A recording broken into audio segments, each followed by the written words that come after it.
Hey, salut! Comment vous allez? Perso, ça va bien, même si j'ai pris froid avec les chutes de pluie des derniers jours. Je vais vous parler de ma semaine, culturellement parlant, de jeudi à mercredi. On va commencer par ce que j'ai lu cette semaine. Je vais vous parler de 3 romans qui font partie de la même série. J'ai lu le 3e tome de Night School de Seiji Dogarty, Rupture. Ce tome-ci est plutôt sympa et m'a bien plu.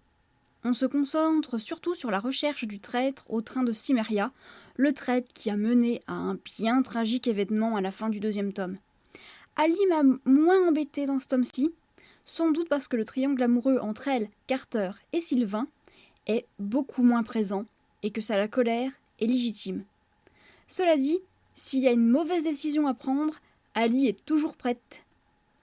On rencontre enfin le grand méchant, mais franchement, je l'ai pas trouvé top, parce qu'un autre personnage me semble être plus important, notamment parce qu'il n'a pas tellement de limites, à mon avis, et pourrait faire des choses horribles sans raison.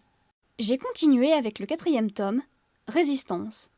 Retour en force du triangle amoureux. Il m'avait pas du tout manqué. Ali est toujours aussi insupportable. Heureusement qu'il y a ses potes pour la calmer de temps en temps. Même si franchement, des fois, ça se voit qu'elle a envie de tous les envoyer bouler. On a enfin l'identité du traître. Et franchement, c'est une grosse déception, étant donné que je soupçonnais cette personne depuis le début du tome 2, donc il y a beaucoup de tomes. Et franchement, j'aurais vraiment espéré un petit retournement de situation, mais non, rien du tout, j'avais deviné. C'était vraiment trop évident, et c'est vraiment un problème avec les derniers tomes, on voit tout venir de loin. Et enfin, j'ai lu le 5e et dernier tome, Fin de partie. Cette conclusion est assez intéressante, même si le caractère d'Ali m'a encore embêté par moments. Elle passe pas mal de temps à se sentir trahie pour pas grand-chose, et accuse toujours les autres de ne rien faire pour arranger ce qu'il se passe, ce qui est faux, en plus. J'aurais bien aimé qu'on la remette un peu à sa place, mais fallait pas trop compter là-dessus. Au final, mon avis sur cette série, c'est que l'histoire est vraiment sympa, avec un peu de mystère, mais qu'elle est totalement desservie par son personnage principal, qui peut se montrer vraiment insupportable. L'univers mis en place est sympa à découvrir, et si les triangles amoureux vous plaisent bien, cette petite série littéraire pourrait vous plaire. Par contre, je ne sais pas si c'est normal en édition, mais sur ces 5 tomes, il y a eu 4 traductrices différentes. Il existe une suite dans le même univers, mais je ne pense pas que je la lirai. Passons à ce que j'ai regardé cette semaine. Et oui, cette fois, je ne parle pas de jeux vidéo, parce qu'il n'y a vraiment pas de matière pour raconter quelque chose, vu que j'ai dû jouer à peine 2 heures. Le Ghibli de la semaine a été Le Voyage de Chihiro, que je n'avais encore jamais vu. Eh ben, si j'ai un truc à dire sur ce film d'animation, c'est qu'il est chelou. Je pense qu'il y a beaucoup de références à la culture asiatique que je ne connais pas, et il faudra sûrement que je fasse quelques recherches à ce propos. Cela dit, ça ne veut pas dire que je ne l'ai pas aimé. Je l'ai même trouvé vraiment très chouette, et je pense que j'ai dû louper pas mal de petits détails, donc il faudra que je le revoie un jour. Au niveau de l'animation, c'est très intéressant, ça m'a rappelé des graphismes d'autres Ghibli, comme les physiques de certains personnages et les petites noiraudes. Si vous ne l'avez pas vu, je ne vais rien vous en raconter, parce qu'il vaut mieux le regarder sans rien en connaître. En plus, il est assez dur à résumer, tant il se passe de choses. Si tu savais est un film très récent dispo sur Netflix. Une jeune fille, Ellie Chu, se fait de l'argent en écrivant des dissertations pour ses camarades de classe, et un jour, un garçon de l'école, Paul, lui propose de l'argent pour écrire une lettre d'amour à la fille qu'il aime, Aster. Le problème, c'est qu'Ellie est également très attirée par cette fille, mais elle accepte tout de même, puisqu'elle a besoin d'argent. Alors, vu le pitch, on pourrait s'attendre à une romance entre filles, mais c'est plus une histoire d'amitié entre Ellie et Paul, même si on a des petits moments entre Paul et Aster, et entre Aster et Ellie. L'ambiance est assez douce, ça parle beaucoup de philosophie, d'amour, d'amitié, de passage à l'âge adulte.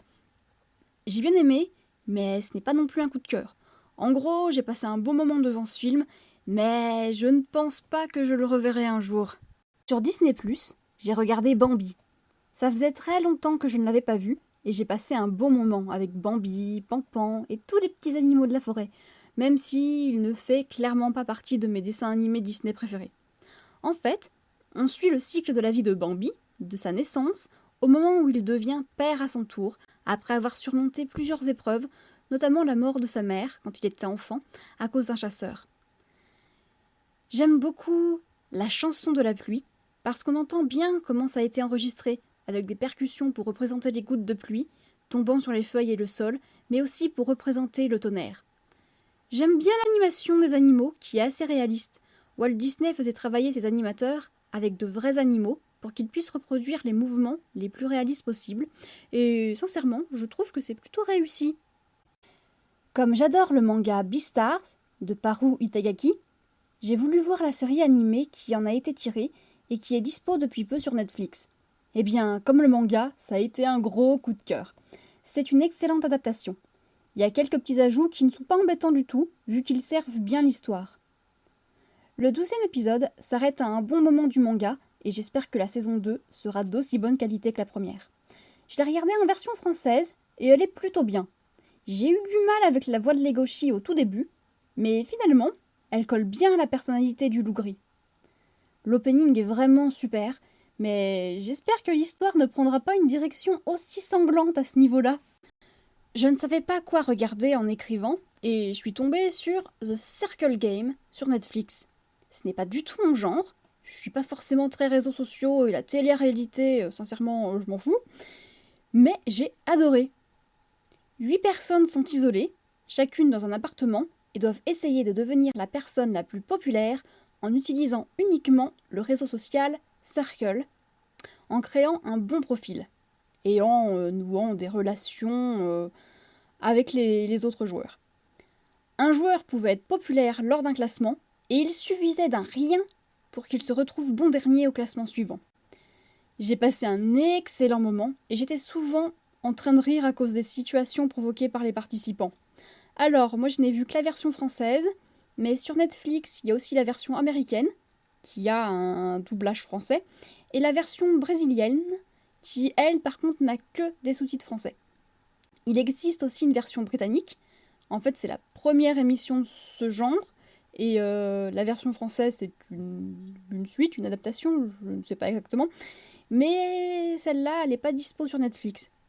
Sincèrement, même si, comme moi, vous n'aimez pas la télé-réalité, vous pouvez apprécier cette émission.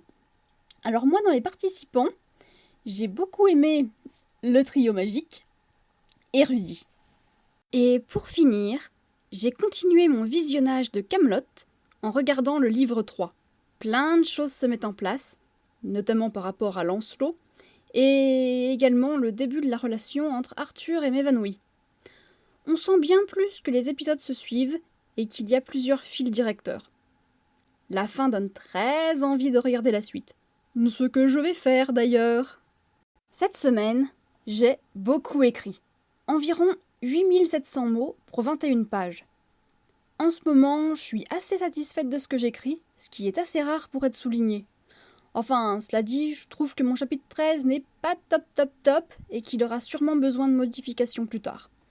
Par contre, j'aime bien mon chapitre 14 que j'ai bientôt fini. Bon, il aura aussi droit à des modifications, mais sûrement moins. La semaine dernière, j'ai retrouvé des documents sur le chapitrage. Et bien cette semaine, j'ai retrouvé la carte du monde où se passe l'histoire. Je l'avais faite sur un post-it que malheureusement j'avais égaré. Et maintenant, voilà, je l'ai retrouvé. Ce qui est sacrément utile vu les chapitres que je suis en train d'écrire en ce moment. Je vais conclure la vidéo ici. J'espère que ça vous aura plu et que je vous aurai fait découvrir des choses. À plus!